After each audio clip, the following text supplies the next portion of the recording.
নমস্কার। আজকে আমি পনিরের পোলাও বানাবো। তার জন্য 250 গ্রাম পনির নিয়েছি, এসএমটি চাউল নিয়ে ধুয়ে রেখেছি, মশলা পিষে নিয়েছি। এবার বসাবো। কুকারে বানাবো, তো কুকারে ঘি দিয়ে দিয়েছি, ঘি গরম হয়ে গেছে। এবার তেজপাতা দিয়ে দেবো,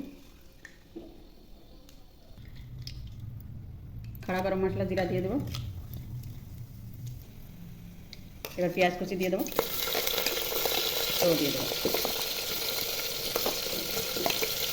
একটু ভাজা ভাজা করে নেবো, ভাজা ভাজা হয়ে গেছে। হলুদ দিয়ে দেবো, পিষে রাখা মশলাগুলোও দিয়ে দেবো। মশলাতে আমি জিরা পাউডার দিয়ে দেবো। মশলার ভিতরে লঙ্কা, আদা, রসুন, জিরা পেস্ট দিয়েছি। এবার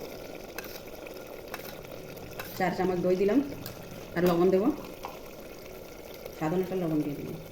এবার ভালো করে মশলাটা কষিয়ে নেবো। মশলাতে হালকা গরম মশলা দিয়ে দেবো। মশলাটা ভালো করে ভাজা হয়ে গেছে। এবার পনিরগুলো দিয়ে ভেজে নেবো আরেকটু ভেজে নেবো। মশলাটা পনির সঙ্গে ভাজা হয়ে গেছে ভালো করে। এবার ধুয়ে রাখা চালটা দিয়ে দেবো।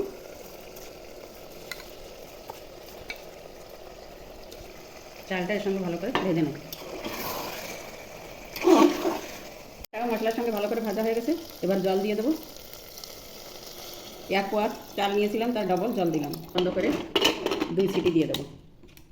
হয়ে গেছে, এবার নামিয়ে নেবো।